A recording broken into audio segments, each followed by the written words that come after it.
Welcome back to Never Did It. I'm Brad Garoon, and I'm here with Jake Ziegler, and I'm here with Mike Tanzillo, who's on location in Yosemite National Park. We're going to talk about a couple of movies from the year 2010, movies you probably haven't seen, quite frankly, and we want you to see them because we like them. Let's start with the movie that Jake recommended for us, The American, 2010's The American, starring George Clooney. Jake, lay it on us.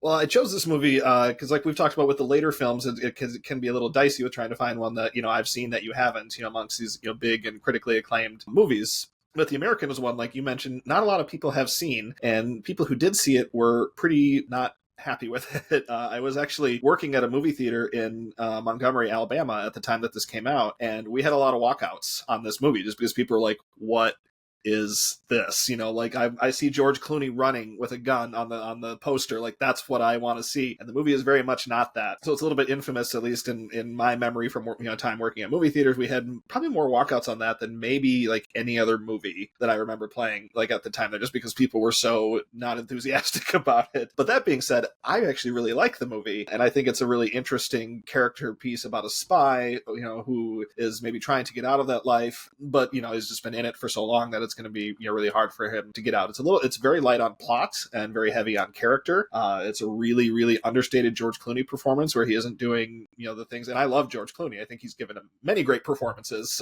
but I think this is one that's a little bit different for him, where he's a little more subdued and a little more understated. And I just thought it was a really interesting movie, and I was curious to see what some other smart movie folk would think about this. So I had thought I'd seen the movie before. I thought I'd done it, but it turns out I never did it. It's because I get them confused with Michael Clayton in my head. In my head, it's the same movie, but they are vastly different movies. Like Michael Clayton is pure George Clooney doing George Clooney things. This is, like you said, a much slower, like totally against the advertisement, which is action-packed thriller, spy, blah, blah, blah. And it's totally not. If I'm being 100% honest, I'm not at like walkout level with the movie. I didn't enjoy it as much as I thought I did, because we can get into the details of it, but basically I thought it was set up. It was like I saw where it was going, was like, oh, this heavily character driven thing. I just didn't find myself caring about either him or some of these secondary characters. I also love that it falls into this genre, which my wife, the best attractive feature a man can have is competence. And it's like that's why she loves Jason Bourne, because he's just endlessly competent in everything he does. George Clooney in this movie, although he doesn't have his charm, he has competence in spades. He like knows how to, and every time I watch a movie now, I think of the competency level of the male leads, and I was like, oh, she would definitely like this movie, just because he shows like he can shave down a bullet for some reason and make his own bullets and like build his own gun. It's like there's so much gun building. But for me, when you lay all your cards on the table based on this character development, you have to like fundamentally care about it. And I'll say more things. The whole thing kind of centers around his love for the woman at the end and his love for the woman at the beginning, and how that kind of like, in my head, it was a very juvenile approach to love in a way. It was like he loved this woman at the beginning, and then he had to, I'm sorry, spoiler alerts for the first 5 minutes of the movie, which, by the way, when you start a movie with somebody like nakedly lounging in a bed in a snowy Alps type, like, oh, they're going to die in like 30 seconds. So that happened. So he had to kill her for a kind of unknown reasons to me. I was like, I guess so. But then he falls in love with the prostitute like right after that, and it was just like, so he just falls deeply in love with whatever woman he meets for something that was supposed to be a dense like character thing. Like I didn't feel the build up of the relationships. Okay, I'm ready to argue with all that. So Okay, go. I loved The American. This is not an American movie. I was appalled after I watched the movie, when I watched the trailer, to see it advertised like a Jason Bourne movie. Like, where did the studio get off? That's false advertising. It's not just like misleading, it's lying. There's very little. I mean, the action that is in this movie is very cool, but there's very little. This is a European movie. This is like a Robert Bresson movie. I watched L'Argent recently, which is a movie about a guy who accidentally comes into possession of a counterfeit bill, and then his life is ruined because of that. And this reminded me so much of that. It's just like little things that branch off of, or big things that branch off of little things. But in Bresson movies, the characters don't emote very much, and there's very little emoting happening in The American. I love this for a few reasons. Like you guys said, this is George Clooney, like robbed of the thing that he does well. And yet I think it's top 5 Clooney performance. He does so much with like an eye twitch. He doesn't smile until an hour into the movie. And the first time he smiles, it's because a hooker said something funny at a coffee shop. So it's not what you expect. And then he doesn't smile again pretty much for the rest of the movie. And yet, I still found it very compelling because Well, Mike, I think you're right that the arc is his compassion for the woman at the end versus his cold-blooded discarding of the woman at the beginning, who he killed because he's wrapping up his life there. If she's alive, she can be caught, she can be tortured. And it's not just to show us what he's up against, but also how little he thinks he has attachment to anything else in the world. I was also like really shocked when that happened. I didn't expect our hero to not be heroic, just like be such a vile person right off the bat. And then at the end, I don't get the sense that he loves the woman at the end. I get the sense that he has found a desire to want to love someone, and getting out of the business is the way he can do that. Like, I don't think he's he's obviously sexually attracted to this woman. She's the only prostitute he'll visit. Like, he goes back to the brothel and he won't have sex with anyone else at the brothel. But I think the other assassin, the woman he's building the gun for, is also like very beautiful. My big, like, I watch too many movies thing for this was she shows up and I'm like, oh, that's a wig. And then 5 minutes later she shows up with different hair, and 5 minutes later she shows up with different hair again. I'm like, oh, she's wearing wigs. I mean, they could have just as easily, if in a lesser movie, she's the romantic interest going forward and then she betrays him and that's the big twist. But I think this is built more as a tragedy, where it's not so much that he loves this prostitute, it's that he's ready to open himself up to the idea of love. And he sees this woman who is not, socially desirable, but very much like very sweet and kind and pleasant to be around and pretty smart. And he's like, yeah, I'm feeling open to this. It's time for me to get out. I'm not just going to hide out in this place. I'm going to get out. And then, like you said, one of the real pleasures is watching him just like know what's coming at every turn. I hate a movie where I'm 3 steps ahead of the main character. So I like that he was also 3 steps ahead of the people who were trying to betray him. And I just thought it really worked well. And I feel like an American remake of this movie, which won't happen because it has an American star, would be so bad. Mm. I see all the things that you're saying, and I totally agree. I just think this movie rides the razor's edge of being boring versus like falling into that a little bit. And I think we just fell on opposite sides of it. I don't dislike the movie. I gave it, I think, like 3 or 3.5 stars. Like I still enjoyed my experience watching it. I do think it's a really brave thing for a character or an actor like a George Clooney who's got a shtick, and it's just his charm, which is in spades, to really play off of that and see like how much can I get out of just performing. But there was like part of like the spy genre for me, which this movie doesn't really explore, is like apparently there are no police anywhere in any of these things. Like that was something that, because like part of it is like you've got this like whatever because it's you against the rival whatever, like the other bad guy group, but then there's also the police that are also a third component, so you're constantly kind of like balancing these 3 things. But they have shootouts in small Italian towns, and there's just like no thought of I also have to evade the authorities in this too. Like there's no investigation. And like the last scene is, and I do like the slice of life of this, of just like his like exit. It's not like, you don't see his whole arc of becoming a spy. And I do like kind of at the end, because you're like, dude, they just had like a shootout during a parade. Like he's running around with a gun openly, and then you're like, dude, I don't know how this ends for him. I don't think it's going to end that well for him. I mean, I don't know anything about Italian authorities, but it's not, I think somebody saw him. That didn't bother me in that part. The only time I was surprised was when the guy on the exploding moped, or the backfiring moped that scares you and thinking he's being shot at all the time, when that guy gets wiped out, I was like, oh, now there's going to be an investigation, and nobody seemed to care that guy died. I think everyone hated that backfiring scooter. I think that's international. That's like everybody's like that guy's gone. No worries. Yeah, but so I understand the position you're coming from. We talked about Days of Heaven on a recent episode, and while I agree that Days of Heaven is a great movie, I also was just like kind of bored watching it, while Jake and our other guest Jeff loved it. So I get where something like that happens. I do think you're wrong, but I understand how you arrived at where you're wrong.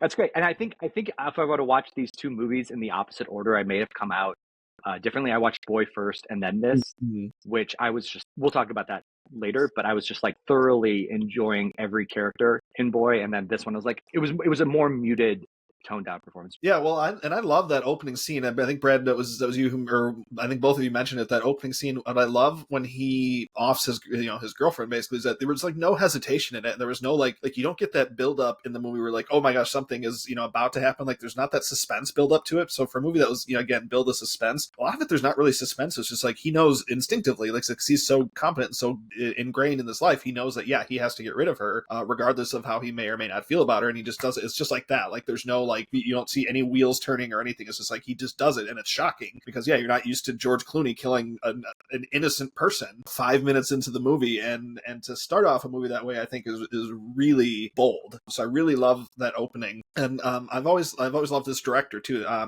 don't know how to pronounce his last name. It's like Anton Corbin. It's Baron Corbin. This is just like Corbin, yeah. Okay. I think it's the same as Baron Corbin. Yeah, Anton Corbin. That's how I've been saying it too. But I know he's done a lot of things with bands that I like. As far as like music videos and different photography and things like that. So I think he has a really interesting eye for the way he frames things. Like when George Clooney visits the brothel, and it's kind of bathed in that red light. When he has those quiet scenes with the woman he's in love with, he's with, towards the end of the movie. I think those scenes like are shot really cool. And I don't know, I like movies where they don't feel like they have to throw, where they don't have to have these big action sequences, but like, interesting things can still happen. The only one time where they really did a lot of suspense in the movie is right at the end when Clooney's that guy is walking behind him, and they're like, oh, then you kind of get that build up to something. But other than that, the movie's just so like ruthlessly efficient, just with the way the dialogue, or lack of dialogue. I love that scene where he first meets the woman he's going to build the gun for, and they don't even like, there's not even like a pretend exchange of pleasantries. It's just he starts right off,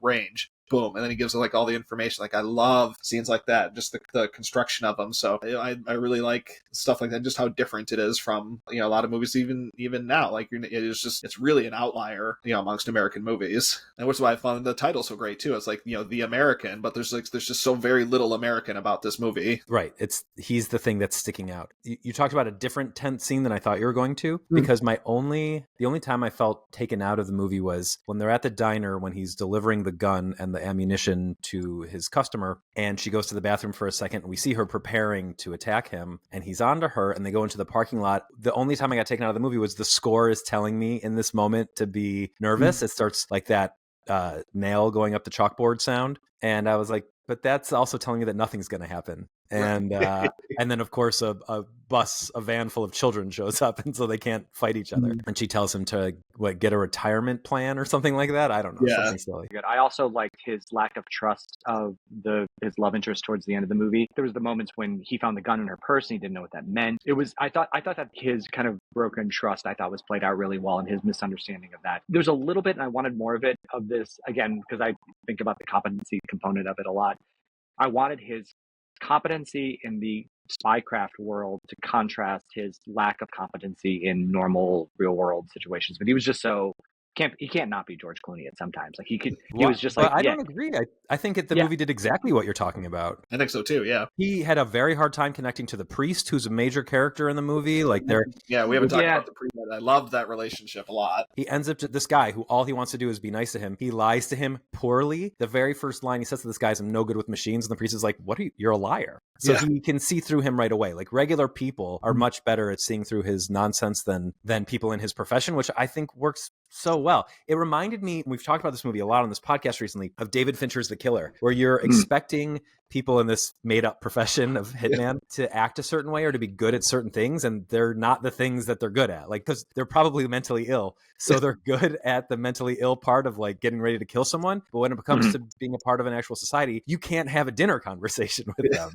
All right, I'm very glad we're having this conversation because I'm coming around more and more to this movie, because I did like the way that because I agree that the action sequences in this movie were very, very well done. They were not John Wick style, like super clean. I mean, it was sloppy a little bit. Like, especially I thought in the opening sequence when he killed the second gunman, the one in the car, because he was like, I mean, he got a good shot at the first sniper, but then there was the other guy in the car, and he just like sloppily just ran at him, just firing a pistol at him, and just got him, and like wasn't like, I thought that stuff was very well done. Yeah, I agree completely. And what I love about that even more is that's reflected later in the movie when this woman, who seems like this ultimate assassin, major spoiler alert for the end of the movie, ends up killing herself by accident because she doesn't know that the gun is set up to backfire because he's ahead of her. So you have basically made it so like you have this idea of what this covert killing syndicate and lifestyle is like, but they're all morons. I love when movies do stuff like this. That's why I love a lot of mob movies, because it exposes how stupid criminals are. And it's basically doing the same in this and The Killer. It does the same thing. One of the things I love about Never Did It, and this happens all the time when Jake gives me a movie that I think I liked a lot, and actually I loved it, is Jake telling me why I actually loved it. And I hope you're able to do that a little bit for you for The American. I'm like a full half star to star higher rating after talking to you guys about it. But it's just because I like you guys a lot, you know. Yeah, that is the mission of the show. Yeah. Okay, cool. So let's switch over. In 2010, Taika Waititi directed his second film after Eagle vs. Shark. Before Eagle vs. Shark, his biggest claim to fame was writing and directing a couple episodes of Flight of the Conchords. Yeah, he was an Oscar nominee before Eagle vs. Shark came out. Oh, for short. Was nominated for a short film called Two Cars, One Night, which is actually on the Fox Searchlight YouTube page. It's not even like a shady link. You can just go on YouTube and watch it. It's like 12 minutes long. And yeah, it's good. Right. So this very promising career, which culminated, obviously, in two giant movies, Thor Ragnarok and Jojo Rabbit, and then has collapsed into the black hole of whatever the hell is going on with him with Thor Love and Thunder and Next Goal Wins, two just calamitous movies. And that weird short, the octopus thing, that was just insane. Well, what that? I mean, how much money did they give him to make that garbage? That was nothing. That was like, it was an ad. Like, yeah. Disguised as a short film. It was disgusting. And I'm fine with people, like big directors especially, making ads. Like, it's how David Lynch funded his career. Like, that's cool. But holy crap, this was bad. Yeah. Yeah. Before all that, he made a movie called Boy. And it's a very personal movie in which he, about a young boy named Boy. He's not really named Boy. He's named after his father, but everyone calls him Boy, and everyone has funny names in this small New Zealand town like Diaphragm and Destiny and Dynasty and Dianopolis. And his little brother's name is Rocky. And anyway, he goes by Boy. It's a very, very like dirt poor town. For fun, they pretend to be Michael Jackson. It takes place in 1984. And this kid idolizes his father played by Taika Waititi, who is a criminal. But in this kid's mind, he's Michael Jackson and a soldier and a spear fisherman. And these fantasies are all put to the screen in a way very clearly heavily influenced by not just this New Zealand comedy that was coming up, but also Wes Anderson is like very obviously a big influence on Waititi's style here. And I just thought this was a really sweet coming of age story. It really captured my heart when I saw it. I watched it for the first time in 2020, and it was a time when I needed something warm and nice, and this is really that. Even though the topic can get a little dark, this is a poor boy whose mother died during his brother's childbirth, and his dad is incredibly neglectful, and he has no support system. His grandmother has left. He's like 10, and his grandmother has left him in charge of his brothers and cousins while she's away, and everyone has nothing. And I just loved it. It reminded me a lot of like mid-90s, and I'm realizing that coming of age movies are, for especially about young boys, really hit me. Like I just watched King of the Hill recently and expected nothing of that, and was like, oh, this is kind of like Grave of the Fireflies for a little boy in the 20s. This is good stuff. So I'm learning to liking this kind of stuff. And I was surprised that Jake hadn't seen it. And Mike, I don't think you'd seen it either, right? I hadn't, and I'm very, very glad you guys recommended it. Jake, what did you think of Boy? I had the same reaction basically to you. As it's just it's like a hug of a movie sort of thing. Even when it, there are tough things in it, and some tough sequences in it. I mean, I still left the movie just feeling really good. You smile through a lot of it. The performance by the boy. He's still working, actually. His name's James Rolliston. Yeah, what's he doing now?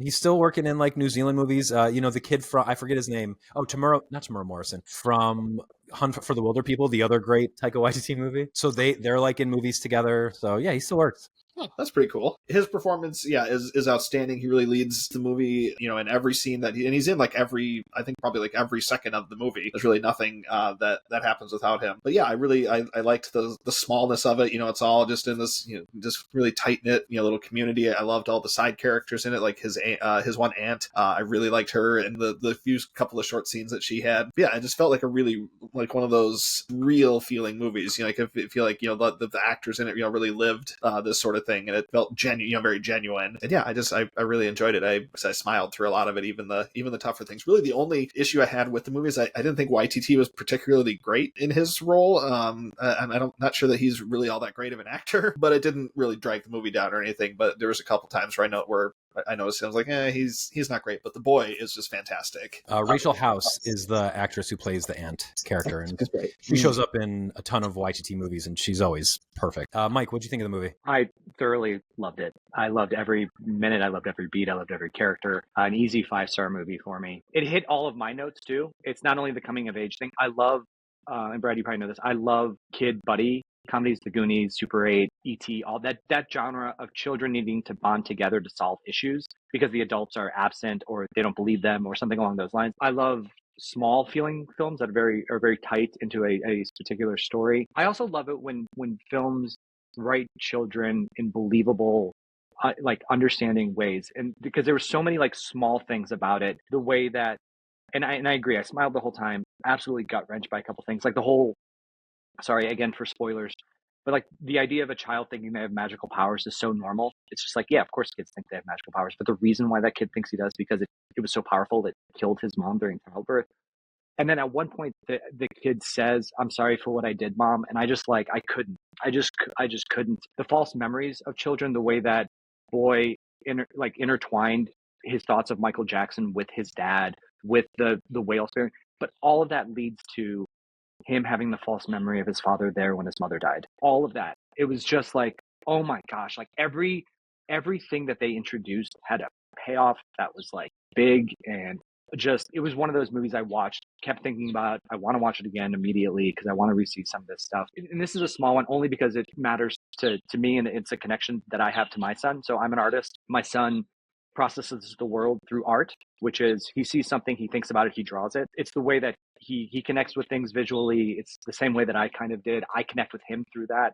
We'll watch a Godzilla movie and then draw the Titans or come up with our own Titans or talk about, that's kind of how we connect through that.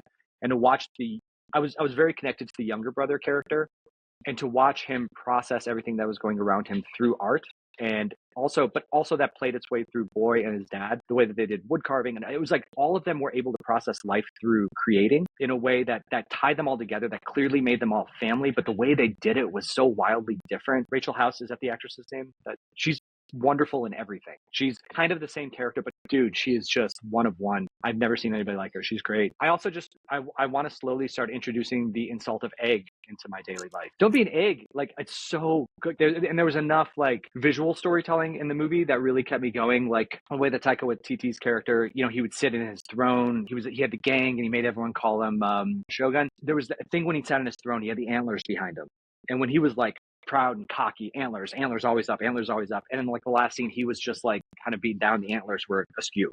And I was like, perfect. It wasn't the most subtle of visual gags, but it was like really well written, really, really well thought out, and just felt very true. I could not, as an individual, I could not identify less with the life of those individual characters. Like, I didn't grow up in a small town. I had supportive parents. Like, I don't identify with the specifics of their situation, but it still felt so real.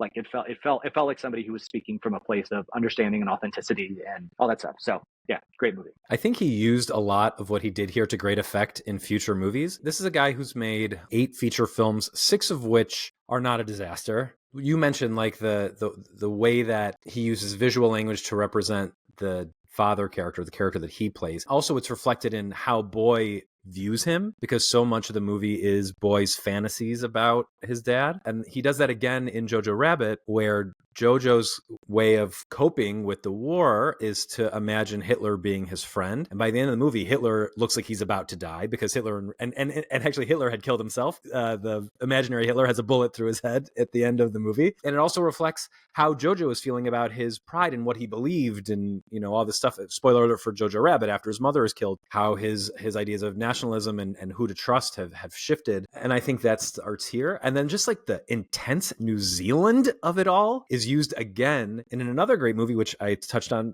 briefly, but Hunt for the Wilderpeople, which is another amazing coming-of-age movie that has even more Rachel House, way more Rachel House in Hunt for the Wilderpeople, and the great Sam Neill performance. And I have to say his name because I feel bad that I didn't before, but Julian Dennison is the actor's name. Great young actor. Speaking of Godzilla, he's been in Godzilla movies.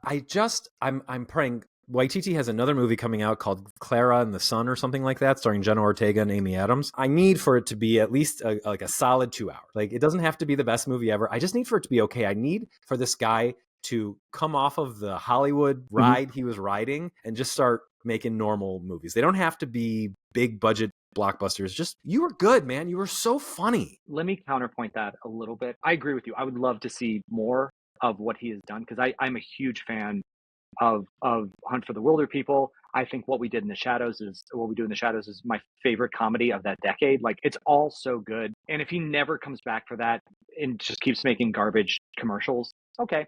I've got like 5 good movies out of his run. That's better than most people give me.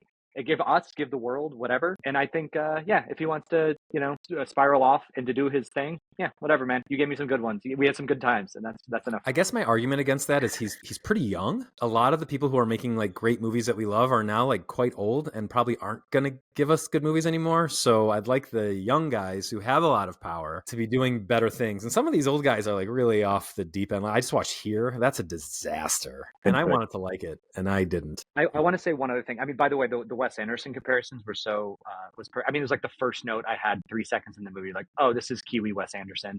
And also, I also got some Napoleon Dynamite in there too. Like, there was definitely some. Napoleon Dynamite is just Utah Wes Anderson.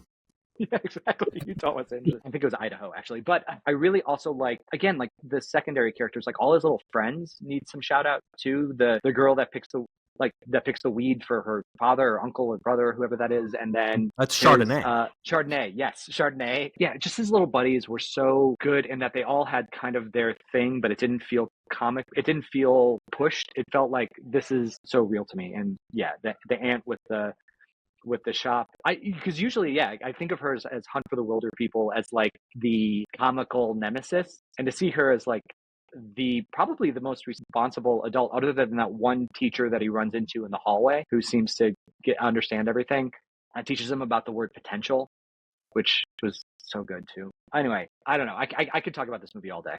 I think it's so good. Well, I liked the dynamic too between the two brothers, especially. I know, Mike, you talked about the little brother, but I really liked his character because a lot of the movies we just did, Brad, we did Frailty about a month or whatever ago, and in that one it was the older brother was like the realist and the skeptic, and the younger brother just kind of blindly follows the dad. And in this one kind of had the different dynamic where the older one was just still obsessed with their dad and thought he was all these things that he clearly wasn't, but the younger brother kind of saw through that. But the younger brother also again thought he had superpowers, so that was just like a really cool, like he's this realist in one sense, but then on the other hand he's still a kid who believes he has superpowers. And yeah, I think the little brother was probably my favorite character in the movie. If I can make a recommendation based on that, I think you guys should both watch King of the Hill. Steven Soderbergh's, I believe, it was just his second or third movie. It was really early on in his career, and it's also got a two young brothers situation. They're separated for a lot of the movie, and so the main character has a surrogate older brother who is one of Adrian Brody's first roles, and it's really good.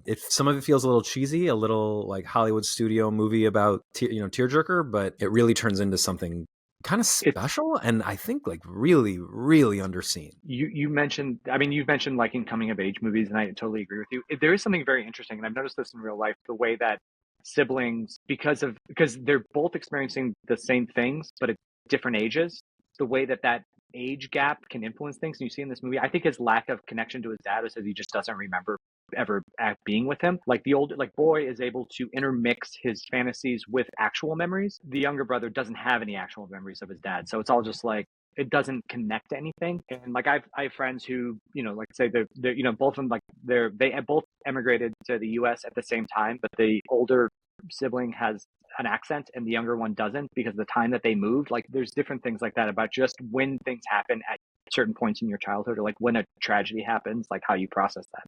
I don't know. I think I find all that stuff fascinating. Cool. Any other thoughts about Boy? Go see it. It's on Canopy and Hoopla, so get a library card and watch Boy for free. Jake, neither of these movies got any Oscar attention. No Oscar attention for either of these movies at all, which is a shame. Well, then let's talk about other movies that came out in the year 2010 and do our top 10s of the year. Mike, I know you have a list. Guests first, give us your top 10. So I went back and obviously looked at the list of films from 2010, and it was a solid year. Like there was some I had some struggles with the bottom. I left off like Black Swan and The Fighter and Inside Job, which I all like very much. So I'll just go 10. 10 was True Grit, the remake of the True Grit. I love the style, the pacing, the acting of the young actress in the movie was fantastic. Performances were fantastic throughout the whole movie. Number 9, I had Scott Pilgrim vs. the World. I thought visually this movie was fun. I thought this was kind of a unique film that came at it from multiple angles. Number 8, I had Exit Through the Gift Shop, which is the Banksy documentary, which I thoroughly enjoyed and learned a lot about the kind of inner story within the story that's being told. I found fascinating. Number 7, I put The King's Speech because I think there are some good performances in there. It's not my all-time favorite movie, but I thought it was it's obviously like an Oscar bait movie. I thought I love Colin Firth. I love Jeffrey Rush's character in it. Helen Bonham Carter. I always mess up her name. I think she was great. And I thought the performances were great, and I think it was a solid end-to-end movie. On this podcast, we are anti people who are anti the Oscar winner. We think that the backlash to the Oscar winner is often annoying. I have the King's Speech in my honorable mentions, so don't worry about it. I think it's a good movie. I think it's hard to put together because the good ones, like the old directors you were mentioning, Spielberg can put together a movie. Like visually is so good at it. Makes it look so easy that you kind of forget how hard that is. And so like a thoroughly well thought through movie that has the beats and has the whole thing. Brad and I, we've obviously, why am I blanking on that? Oh, Book of Henry.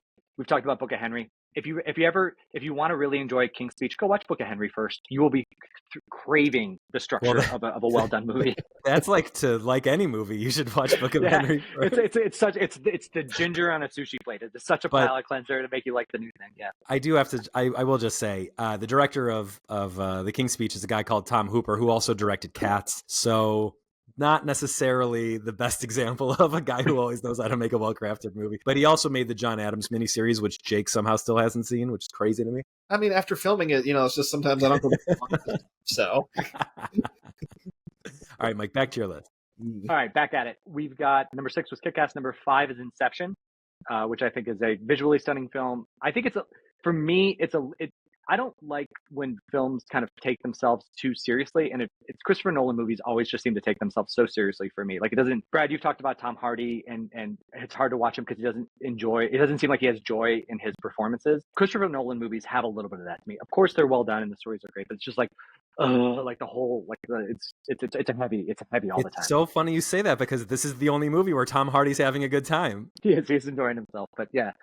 It's because there's somebody darker than he is at some point. Number 4, I have Toy Story 3. The Toy Story sequels are just textbook how to write a sequel, unique stories that play off the old thing. I'll leave it there. I just think that the Toy Story 3, I think they're all unique films that really nail it every single time. Number 3, I have Boy, which we talked about.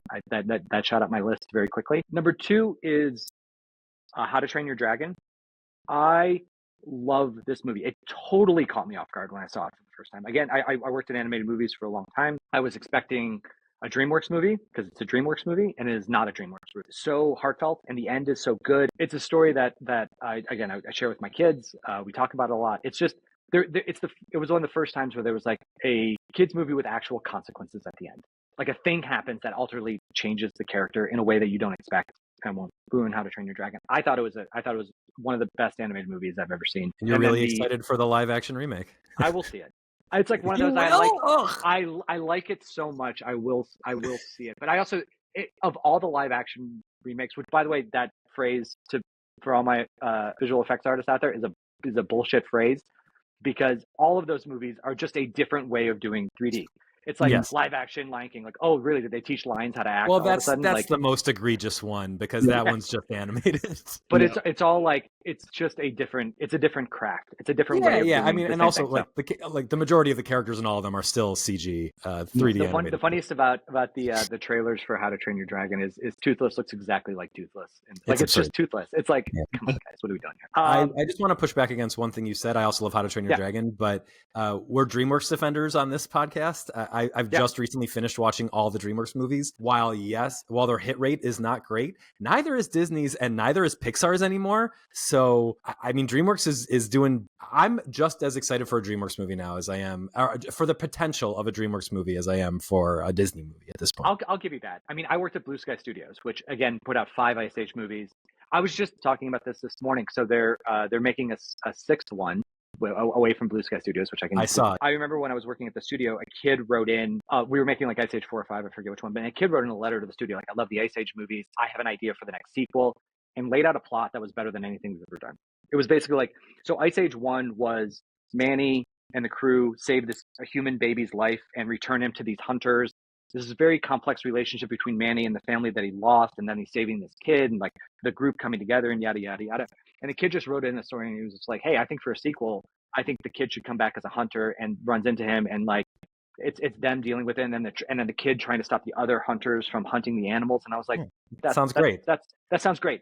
And I was like, guys, we actually should make this movie. And then we made a movie about an asteroid and prehistoric creatures saving the world from an asteroid. And I was like, all right, whatever, it pays the bills. It's all good. I've left off my number one movie from the list, which is Shutter Island. That is a underrated film from that time period. It's one of my favorite movies of all time. Plot twist. It's big year for DiCaprio between this and Inception. He really had a year. I think it's a well done story visually. It's one that I rewatch occasionally and pick up something new every single time. But I thoroughly enjoyed that movie. So I'll stop talking now. My 20 to 11 really fast. No commentary, but The Town. Due Date is probably my most controversial one. Todd Phillips movie. Ghost Rider. Roman Polanski movie. Maybe that's my most controversial one. Scott Pilgrim vs. the World. Disney's Tangled. The King's Speech. How to Train Your Dragon. David O. Russell's The Fighter. A lot of bad guys making movies this year. The American and Winter's Bone were my 20 through 11. I love all those movies very much. My number 10 is David Fincher's The Social Network, called by many the best movie of that decade and of the millennium so far. I also like The Social Network quite a bit. I think it's very good. It was a little bit lower on my Fincher ratings, but Jesse Eisenberg cemented himself as a star. I actually think Andrew Garfield is like the real thing holding that movie together, and I'm not even the biggest Andrew Garfield fan, but I loved him here. And Justin Timberlake can act, which we know because Alpha Dog exists, but also The Social Network exists, which is a very good movie. My number 9 is Inception. I like Inception a lot. I think I remember being annoyed that he was taking a break between Batman movies at the time, and then this came out and I'm like, oh, there's nothing to be annoyed about. This was crazy. My number 8 is Danny Boyle's 127 Hours, a crazy movie about James Franco getting his arm stuck between two rocks and then having to, spoiler alert, cut off his own arm. It's a true story about a guy who had to do that. It's gnarly, but it's great. My number 7 is Darren Aronofsky's Black Swan, one of the better like modern Hitchcockian movies. It's very scary. For my money, it's Natalie Portman's best role, Mila Kunis's best dramatic role. There's not a lot to compare to, but Portman's hits it out of the park. I love Black Swan. My number 6 is Richard Ayoade. Speaking of people in the Taika Waititi circle, Richard Ayoade made a great coming-of-age movie also called Submarine, starring Craig Roberts, but featuring Noah Taylor and Patty Considine as like some of the older adults in the movie. And it's a love story with Craig Roberts playing this like misanthrope kid, and he's in love with this lunatic girl played by Yasmin Page. Great movie. Saw it for the first time just a few years ago. Was really sucked in by it. If you're into movies like Harold and Maude and that kind of vibe, it's really got that going for it. Ayoade, really underrated filmmaker. Very funny guy in general too. My number 5 is Shutter Island. Martin Scorsese may not like this movie, but he's wrong. It turns out he's right about Marvel movies. God, I cannot get over how much Captain America 4 sucked. But he was wrong about his own movie, Shutter Island, which I think is just great noir, cool mystery, probably my favorite Mark Ruffalo performance. I just think this movie's super cool. Number 4 is Denis Villeneuve's Incendie. It's a rough watch. Worth it. One of Villeneuve's best movies, and he's in my top 5 favorite directors, but holy crap, the subject matter is tough. It's a shame that The Kite Runner got made into a movie that wasn't very good. I thought that was a very good book, and Incendie sort of makes up for that. Anyway, French-Canadian movie, so subtitles. Number 3 is the Coen Brothers' True Grit. We've talked about this movie at great length because we covered the original version, the John Wayne version, on this podcast. They're very similar, but True Grit's got so much, the Coen Brothers version has so much style, so much fun. My number 2 is Boy. We've talked about that a lot, so a lot of New Zealand representation going on here. And my number 1 is Toy Story 3, which I think is one of like the top 3 or 4 animated movies ever made. I've almost never had that kind of emotional reaction to an animated movie. And as we know, I'm a massive animated movie fan. All 3 of us are, obviously. I had such an intense reaction to that movie in the theater, and I love it every time I rewatch it. I don't like Toy Story 4, but I'm ready to like Toy Story 5. Toy Story 4, okay, so I felt like 1, 2, 3, that's a perfect trilogy, and I was mad about 4 coming out, and then I felt vindicated that I thought the movie was like very medium. Rewatched it, I'm like, no, it still feels very medium to me, but now that they've broken that seal, I'm ready for 5 to be very, very good, and I would like for it to be. My one surprise from your list is that an Aaron Sorkin movie made your list. I know that it's not an Aaron Sorkin movie. Okay, look, I actually like his movies. I like Trial of Chicago 7. I like A Few Good Men. I like his movies. His TV is unbearable, and you can. And one of the cool. I wish I had said this about The Social Network. I did in our Fincher episode. Is you can feel the push pull between Sorkin and Fincher in The Social Network. I mean, Sorkin's dialogue makes it through, and I said in that video, you can go back and watch. I remember very vividly saying, I hate the opening 10 minutes of that movie. I absolutely hate that Rooney Mara, Jesse Eisenberg scene. I think it is so obnoxious. No one has ever talked that way, especially now we know especially not Mark Zuckerberg.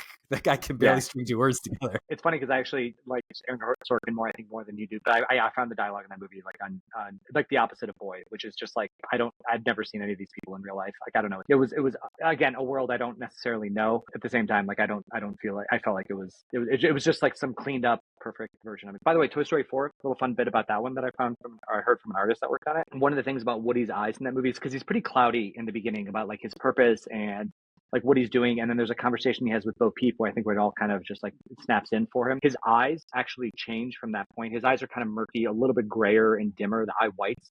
And then as the second that he like gets clarity, he's got crystal clear eyes the rest of the movie, which I thought was like it was like a really subtle thing.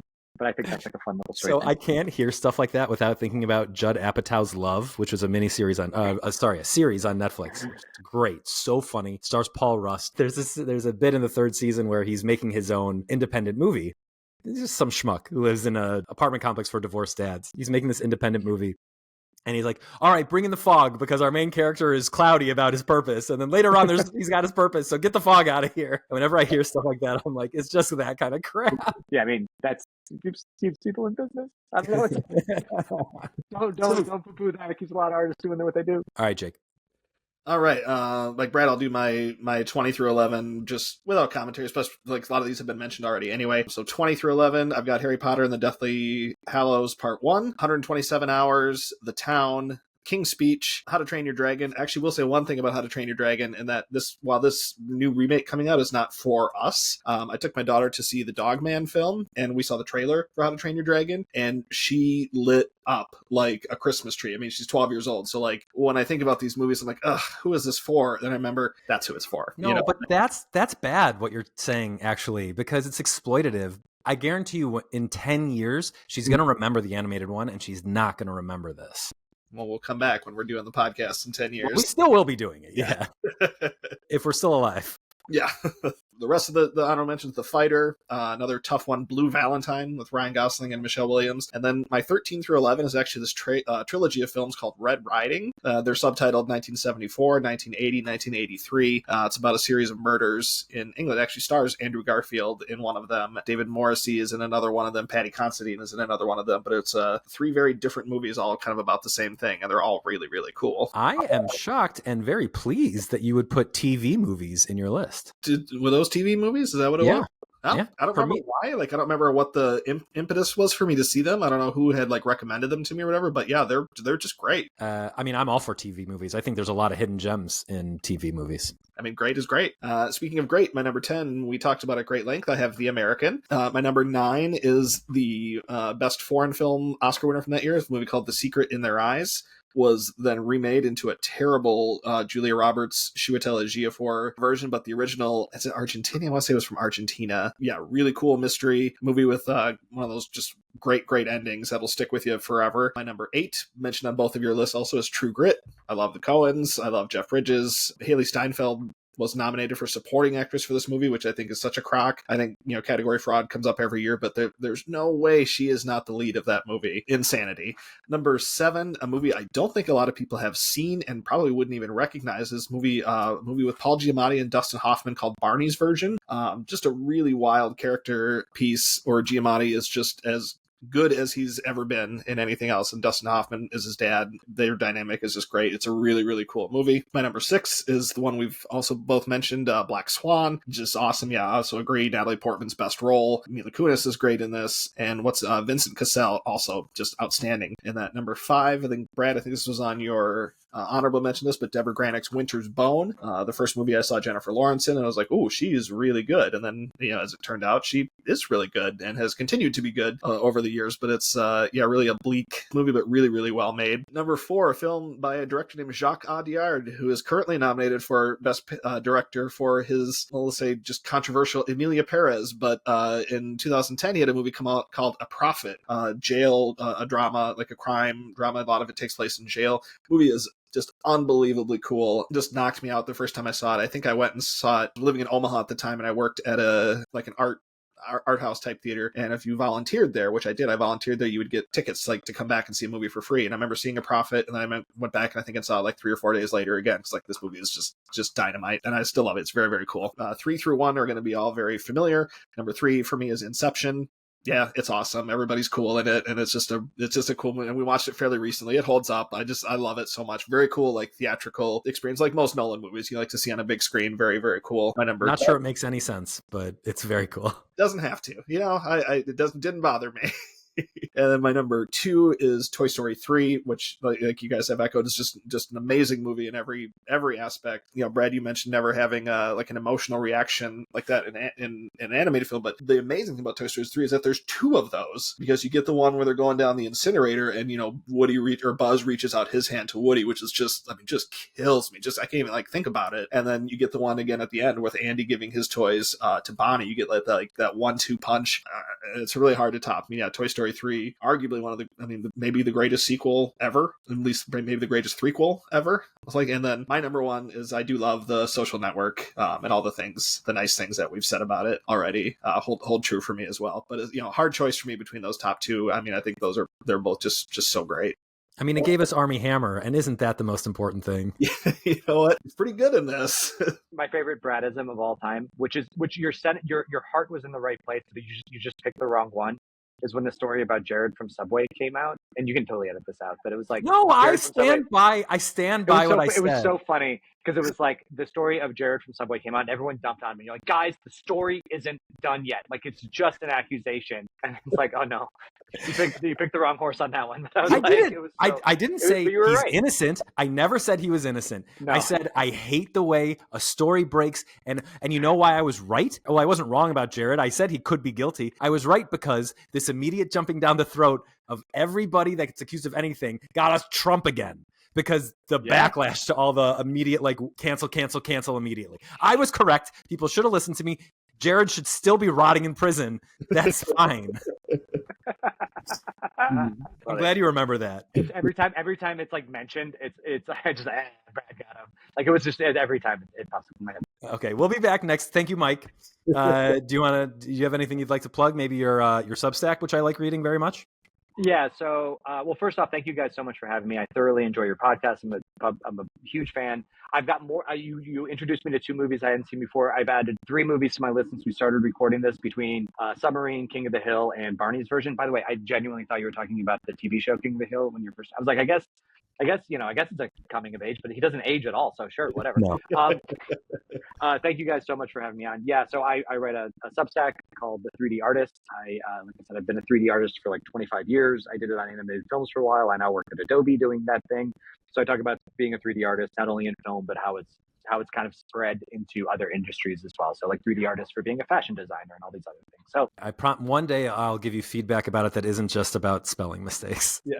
It's yours is my favorite, because I'll get people who thumbs up it or like it. I get these long texts from Brad. It's the sweetest thing that you could do for me, because it's something that I care about a lot and put in time and effort. And it's just showing me that you read it, and you and we've written together a lot over the years, and it's one of my favorite things in the world to get feedback from you on it, because you're one of the few. It's like a sign of true friendship. So thank you for that. Good. I'm glad, because every time I do it, I'm like, he didn't ask. I don't know why I'm doing this. No, it's a niche topic that it touches my heart every time, even though it's spelling mistakes and stuff. Awesome. All right. We'll be back next week with a look at the films of 1957.